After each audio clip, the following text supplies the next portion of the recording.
வணக்க மக்களே, நாம் இந்த ஆரோக்கியமான பதிவில் கொய்யாப்பழத்தில் நிறைந்திருக்கக்கூடிய மருத்துவன்மைகளை பற்றி பார்க்க போகிறோம். கொய்யாப்பழம் ஒரு சீசனில் மட்டுமே கிடைக்கக்கூடிய ஒரு பழம். குறிப்பாக பழங்களிலே உயிர் சத்து, அதாவது விட்டமின் சி எனும் உயிர் சத்து அதிகமாக நிறைந்திருக்கக்கூடிய பழம் கொய்யாப்பழம் தான். நம்மளுடைய நோய் எதிர்ப்பு சக்தி திறனை நம்ம அதிகப்படுத்திக்கணும் அப்படின்னா கொய்யாப்பழத்தை சாப்பிடலாம். சீசனில் நம்ம தினமும் ஒரு கொய்யாப்பழம் சாப்பிடும்போது பல மருத்துவன்மைகள் நமக்கு கிடைக்கும். பல ஊட்டச்சத்துக்கள் நமக்கு கிடைக்கப்பெறும். பொட்டாசியம், கால்சியம், இரும்பு சத்து, மெக்னீசியம் போன்ற சத்துக்களும் கிடைக்கப்பெறும். இந்த ஊட்டச்சத்துக்கள் நம்மளுடைய உடலில் இல்லாதால என்னென்ன பிரச்சனைகள் ஏற்படுதோ அந்த பிரச்சனைகள் எல்லாத்தையுமே கொய்யாப்பழம் நமக்கு சால்வ் பண்ணிடும். ஸோ கொய்யாப்பழத்தினுடைய மருத்துவன்மைகள்லாம் என்னென்ன அப்படின்றத பற்றி ஒவ்வொன்றா தெளிவாக விளக்கமாக பார்க்கலாம். அதை பற்றி பார்க்குறதுக்கு முன்னாடி இந்த வீடியோவுக்கு மட்டும் ஒரு லைக்கை கொடுத்துட்டு இந்த தகவலை உங்களுக்கு தெரிஞ்சவங்களுக்கும் ஷேர் பண்ணிவிடுங்க. ஏன்னா இது அவங்களுக்கும் பயனுள்ளதாக இருக்கக்கூடிய ஒரு ஆரோக்கியமான பதிவு தான். இது போன்ற அப்டேட்ஸ்கள் இங்கே தொடர்ந்து பார்க்குறதுக்கு நம்மளுடைய ஹெல்த் நியூஸ் தமிழ் சேனலை மறக்காமல் சப்ஸ்கிரைப் பண்ணி வச்சுக்கோங்க. பக்கத்தில் இருக்கக்கூடிய பெல் பட்டனையும் கிளிக் பண்ணி ஆல் அப்படின்ற ஆப்ஷனையும் செட் பண்ணி வச்சுக்கிட்டீங்க அப்படின்னா நான் போடக்கூடிய எல்லா அப்டேட்ஸும் உங்களுக்கு நோட்டிஃபிகேஷனோட அடிக்கடி வந்து சேரும். சரி, வாங்க மக்களை இப்போ வீடியோக்குள்ளே போயிடலாம். தைராய்டு சார்ந்த பிரச்சனைகள் தீர்வதற்கு கொய்யாப்பழத்தை எடுத்துக்கொள்ளலாம். தைராய்டு அப்படின்றது தொண்டை பகுதியில் இருக்கக்கூடிய ஒரு நாளமெல்லாம் சுரப்பி. இந்த தைராய்டு சுரப்பி சரியாக இயங்காத உடலில் பல பாதிப்புகளை ஏற்படுத்தும். அப்போ கொய்யாப்பழத்தில் செம்புச்சத்து அதிகம் இருக்கு. செம்புச்சத்து தைராய்டு சுரப்பியை தைராய்டு சுரப்பி மற்றும் அது சுரக்கக்கூடிய ஹார்மோன்களினுடைய சமச்சீர் தன்மையை மேம்படுத்தி உடல் நலத்தை பாதுகாக்கும். அதனால தைராய்டு சுரப்பியை நமக்கு மிக சிறப்பாக சுரக்க வச்சு அதன் தைராய்டு சார்ந்த பிரச்சனைகளை கியூர் பண்றதுக்கு கொய்யாப்பழம் நமக்கு உதவிகரமாக இருக்கும். ஸோ குறிப்பாக அந்த பிரச்சனையை கியூர் ஆகிறதுக்கு கொய்யாப்பழத்தை எடுத்துக்கொள்ளலாம். ரத்தம் நம்மளுடைய உடலில் போதுமான அளவுக்கு இருக்கிறதுக்கு, ரத்த அணுக்களை சரியான அளவில் பராமரித்துக் கொள்வதற்கு கொய்யாப்பழத்தை எடுத்துக்கொள்ளலாம். கொய்யாப்பழம் ரத்தத்தில் அதிகம் கொழுப்பு சேர்வதை தடுக்கும். ஸோ கொலஸ்ட்ரால் நமக்கு ரத்த நாளங்களில் படியாது. கொய்யாப்பழம் சாப்பிட்டோம் அப்படின்னா ரத்தம் அதிகம் கெட்டியாகாமல் அதனுடைய நீர்த்தன்மையை தொடர்ந்து பாதுகாக்கக்கூடிய சக்தி கொய்யாப்பழத்துக்கு இருக்கு. கொய்யாப்பழத்தை தொடர்ந்து சாப்பிட்டு வருபவர்களுக்கு அவர்களினுடைய உடலில் இருக்கக்கூடிய ரத்தத்தில் நச்சுக்கள் அனைத்துமே நீங்கிடும். ஸோ ரத்தம் சுத்திகரிக்கப்படும். எந்த விதமான கிருமிகளும் இல்லாமல் ரத்தம் சுத்தமாக ஆகிறதால ரத்தத்தினுடைய அளவு பார்த்தோம்னா கரெக்டான அளவில் இருக்கும். ரத்த சிகப்பணுக்கள், ரத்த வெள்ளை அணுக்கள்லாம் முறையான அளவில் பராமரிக்கப்படும்.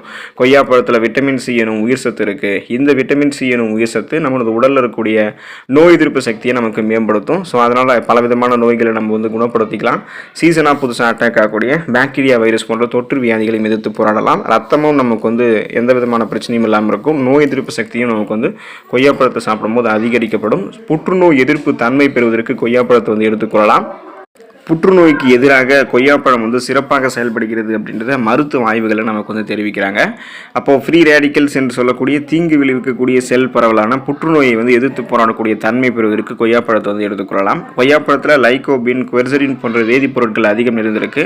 இது நம்மளுடைய உடலில் இருக்கக்கூடிய புற்றுநோய் செல்கள் மீண்டும் மீண்டும் வளர்வதை தடுக்கிறதுல முக்கிய பங்கு வகிக்குது. அப்போது புற்றுநோய் பாதிப்பு கொண்டவர்களும் புற்றுநோய் ஏற்படாமல் இருக்க வேண்டும் என்று நினைக்கிறவங்களும் கொய்யாப்பழத்தை தங்களுடைய உணவுகள் அடிக்கடி சேர்த்துக்கலாம். தினம் ஒரு கொய்யாப்பழத்தை சாப்பிடும் இந்த தீங்கு விளைவிக்கக்கூடிய புற்றுநோய் செல் பரவல் நமக்கு பரவாது. நம்ம ஆரோக்கியமாக இருக்கலாம். நீரிழிவு சார்ந்த பிரச்சனையிலிருந்து விடுபடுவதற்கு நம்ம கொய்யாப்பழத்தை எடுத்துக்கொள்ளலாம். ஸோ சுகர் பேஷண்ட்ஸ் கொய்யாப்பழத்தை சாப்பிட்றது ரொம்ப ரொம்ப நல்லது. கொய்யாப்பழத்தில் ஃபைபர் என்று சொல்லக்கூடிய நார் சத்துக்கள் அதிகம் நிறைந்திருக்கு. மேலும் இது மிக குறைந்த அளவு கிளைசமிக் குறியீடு கொண்டிருக்கக்கூடிய ஒரு பழம். லோ கிளைசமிக் இண்டெக்ஸ் இருக்கிறதால கொய்யாப்பழத்தை நம்ம எடுத்துக்கிட்டோம் அப்படின்னா நீரிழிவு பிரச்சனை விடுபடலாம். அப்போது இந்த கிளைசமிக் குறியீட்டினுடைய அளவு மிக குறைந்த அளவு இருக்கிறதால சுகர் பேஷண்ட்ஸ் எடுத்துக்கொள்ளும் போது ரத்தத்தில் அவங்களுடைய சர்க்கரையினுடைய அளவு திடீரென அதிகரிக்காது. ரத்தத்தில் அவங்களுடைய சர்க்கரையினுடைய அளவு எப்போதுமே கண்ட்ரோலாக இருக்கும். நாளடைவில் அந்த சுகர் ப்ராப்ளத்தை விடுபடுவதற்கு சுகர் பேஷண்ட்ஸ் எல்லாம் கொய்யாப்பழத்தை எடுத்துக்கொள்வது நல்லது. மலச்சிக்கல் சார்ந்த பிரச்சனையிலிருந்து விடுபடுவதற்கு கொய்யாப்பழத்தை எடுத்துக்கொள்ளலாம். கொய்யாப்பழத்தில் அதிகமாக நார் சத்துக்கள் நிறைந்திருக்கு அப்படின்றதால மலச்சிக்கல் பிரச்சனை நமக்கு இருக்காது. இப்போ குறிப்பாக பார்த்தோம் அப்படின்னா ஒரு இயற்கை மருத்துவ உணவாகவே மலச்சிக்கல் சார்ந்த பிரச்சனைகளுக்கு அவங்களுக்கு அதை கியூர் பண்ணிக்கிறதுக்கு கொய்யாப்பழம் உதவிகரமாக இருக்கும். தினந்தோறும் காலை அல்லது மதியத்தில் ஒரு கொய்யாப்பழம் சாப்பிடுவது மலச்சிக்கல் பிரச்சனையில் நமக்கு விரைவில் தீர்க்கும். அல்சர், குடல்களில் ஏற்படக்கூடிய புண்கள், இது எல்லாத்தையுமே நீக்கக்கூடிய தன்மை கொய்யாப்பழத்துக்கு இருக்கு. சீரற்ற குடல் இயக்கம், கடுமையான மலச்சிக்கல், வயிற்று வலி, வயிற்று பொறுமல், வாயு பிரச்சனை, இது எல்லாத்தையுமே கொய்யாப்பழம் நமக்கு சரி பண்ணிடும். மன அழுத்தம், ஸ்ட்ரெஸ், டென்ஷன் நமக்கு இருக்கு அப்படின்னா அந்த மன அழுத்தம் நீங்கி போவதற்கு கொய்யாப்பழத்தை எடுத்துக்கொள்வது ரொம்ப ரொம்ப நல்லது. இன்று உலகளவிலும் பலரையும் பாதிக்கக்கூடிய ஒரு மனம் சம்பந்தமான பாதிப்பாக மன அழுத்தம் இருக்கு. ஸ்ட்ரெஸ், டென்ஷன் ப்ராப்ளம் இருக்கு.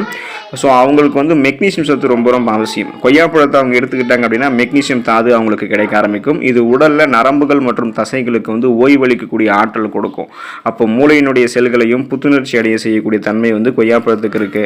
அப்போ செரட்டோனின் மற்றும் டோபமைன் போன்ற மன அழுத்தத்தை நீக்கக்கூடிய ஹார்மோன்களை சுரக்க வச்சு ஸ்ட்ரெஸ் டென்ஷன்லேருந்து நமக்கு ரிலீஃப் பெறுவதற்கு, மன அழுத்தம், படபடக்கக்கூடிய தன்மை போன்ற பிரச்சனையிலிருந்து விடுபடுவதற்கு கொய்யாப்பழம் நமக்கு உதவிகரமாக இருக்கும். உடல் எடை பார்த்தோம் அப்படின்னா உங்களுக்கு குறையணும் அப்படின்னா நீங்கள் கொய்யா கொய்யாப்பழத்தை சாப்பிடலாம். அதிக அளவு உடல் எடை இருக்கிறது பலவிதமான நோய்களுக்கும் உடல் பாதிப்புகளுக்கும் ஆரம்ப காலமாக ஒரு பிரச்சனையாக இருக்கும். ஸோ அப்போ உடல் எடையை குறைக்க வேண்டும் என்று நினைக்கிறவங்க சைடு எஃபெக்டே இல்லாமல் ஆரோக்கியமான முறையில் உடல் எடையை குறைக்கிறதுக்கு கொய்யாப்பழத்தை தங்களுடைய உணவுகளை வந்து எடுத்துக்கொள்ளலாம்.